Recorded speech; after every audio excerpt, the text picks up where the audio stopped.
I'll put a long story short, I was at a house party. There was a woman there, and she made it abundantly clear that she found me attractive. Shoot me. I was flattered. And I asked her, what kind of guys do you usually go for? And she said, I like bad boys. But then I said to her, well, why do you like me then? Because I'm not a bad boy. And she said, yes, you are. And I was confused because I've never considered myself to be a bad boy. I've always actually considered myself on the other side of that fence, looking over at what I would consider bad boys and being like, how do they get away with doing the things that they do? And they, they seem to be still attractive as they do them. That always puzzled me until a few weeks later, I stumbled across a video called Relationship Zones by Homath. Homath is an unreal YouTube channel. If you want logical, laid out descriptions of social dynamics, what people find attractive and why they do, Homath is the place to be. But I will show you this video from him, which is Relationship Zones. In the video, he explains what category that guys put girls in terms of attraction, but more importantly here, what girls find attractive in guys. I found this kind of intuitive, so this wasn't really revolutionary for me because I am a guy. But what I found like really blew my mind is this zones chart of how girls categorize guys, and this completely changed the game. It actually changed my life, revolutionary stuff. And this answered my question as to, what really is a bad boy. So on the axis that we've got here, we've got good guy qualities. And as the more good guy qualities you have, the more you move up. The qualities are investments. So is it a time investment or is it a money investment? And then things like, presentability and stuff like that. But yeah, they make you a good guy. And that's why younger people that have nothing but time to invest, all they do is invest that and they have nothing else to give, and they end up in the friend zone, right? Which is perfect. And you get those older guys that, okay, fine, they're a bit older and they've got some money to invest, and yet again they still just end in the gold diggery ick category because they have nothing else to give, because they need this other axis. This is really important. This is the bad boy axis. And as you can see, it's got looks, it's got masculinity. So looks is comprised of things like body, face, height, voice, that sort of thing. But then in like masculinity, you've got your, how, what does it say there? Like confidence and power and that sort of thing. But it's even got things like dark triad traits in there, like Machiavellianism, psychopathy, narcissism, like, morally questionable things in there. And Homath in the video describes how the terms good guy and the terms bad boy are sort of limit on our vocabulary, because good doesn't really mean good and bad doesn't really mean bad. So I left a comment on the video and it got 1,000 likes, so no flex.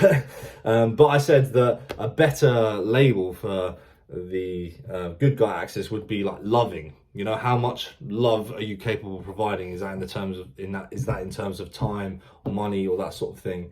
And a better label for the bad boy axis would be power. Like, how much power do you have? Which then made a lot more sense, because if you look at what's in there, you've got like things like looks and masculinity. Looks, power is all related to your capability. Like, what can you do? And even if you're good looking, that is a sign that you are capable of having healthy offspring, for example. Or if you are confident, that means that you are capable of inspiring people around you to do things that you want them to do, for example, and being a team leader and all the benefits that come with that. But what I found actually really interesting in that as a surprise is that those things are just self-improvement things, and these are all things that I've been working on anyway, like looks, body. I've been going to the gym. Like masculinity, like being confident. Well, I've been working on my business, and you don't work on your confidence, like you work on yourself, and then you become more confident as a byproduct of that. But yeah, okay, so I was like, okay, I have actually, I didn't even realize it, but I've been working on my bad boy qualities. And then it's clicked like, oh, so that's what she meant then. Like when she said that, like for a lack of vocabulary, she says, oh, well, you're a bad boy, but actually all it is that I've buffed up and I've gone to the gym and I've been working hard on my business and I know where I'm going now, and I've I felt that excuse me, I felt the pain of not knowing what direction I was going in life, and I figured that shit out, and now I know, what business I'm working on, and where I'm going and where I want to be. And obviously that all is carried in the way I speak and the way I hold myself. That just kind of naturally comes out because, as I said, it's you don't really work on your confidence. There are some things you can do, but by and large, just working on yourself increases your confidence. And she sees all of that, and then she's like, okay, right, yeah. So yeah, for a lack of vocabulary, bad boy. But the reason it's strange is because power is not necessarily good or bad. Power is just power. It's down to the individual using the power as to whether it's good or bad. So yeah, that's why things like confidence is in the same category as dark triad traits, like morally questionable things, because you can use one thing to inspire people to do good, and the others you can manipulate people to do bad things. But what's also interesting about that is how even if you've got dark triad traits, for example, you're a morally questionable individual, you can still be more. It says here this is like the best short-term thing because it's the most exciting. That's better than being with someone that has no power, no bad boy traits. See, there's a ghost. That's like the guy that has nothing. Oh, I've actually played the video by accident. Whoops. But that's the guy that has nothing to give, no power, no love to give. It's better to be with this guy. That's the guy that's he's with you and someone looks at you funny and he thumps the guy because he's a psychopath and he's insecure. But some people find that attractive, because it's a display of power. It's not moral, it's not right, but it's it's better than the guy that can't affect the world around him. That's what all of these things are. Loving is this axis is all about providing, and it's all about what can transfer from one person to the other. So if I'm a loving individual, then I can give time and I can give money and all of those things. That's what loving is. Whereas the other axis of power, that's about the individual themselves, like how big and strong are they, how confident are they, or in some cases how psychopathic are they, how can they manipulate the people around you. And if you are on that person's team, that's why that can be attractive. If fine, the guy that you're with is morally questionable, but he's powerful, if you can get him on your team and he will do those things for you on your behalf, and then I think as a woman you've also got to be morally questionable to exploit that and things like that. And that's why not everyone just goes, oh right, yeah, I'll just go this way, because I think people with more moral women will find guys that don't do that attractive, but some less moral women will find that attractive because they can they have that relationship with that guy, and then suddenly they have this guy that's basically limitless, doesn't have will basically do anything to anyone else in order to benefit him and you for being with him. So I find that's that's really interesting. So yeah, to summarize, you want to be in this category.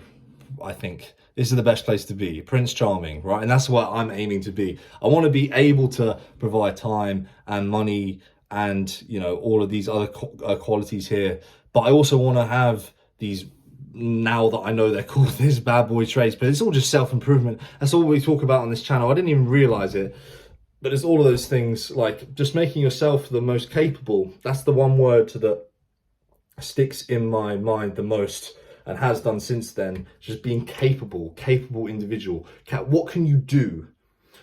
The terms, they say they're looking for a guy that can provide and protect. I kind of analyze these two words because I realize they're actually kind of two sides of the same coin. Provide means bring things that we want that are outside in, and protect means take things that we don't want in out, right? So they provide and protect are literally, as I said, two sides of the same coin. And you can only do that if you are a powerful individual. You have to have strength within yourself. You have to be like masculine in order to do that. So yeah, this was a really eye-opening, enlightening thing to learn. And yeah, I hope that this also helps you and makes you realize that it's, you're allowed to work on like being more powerful, more capable, whilst also still being moral, still being good. Just because some people manipulate that and use power to harm the people around them for their own selfish gain, that doesn't have to necessarily be you. You can and actually, if that isn't you, then you're going to be this. You're going to be the ghost, or you're going to be just subject to prey. And this is the whole argument: like, are you truly moral?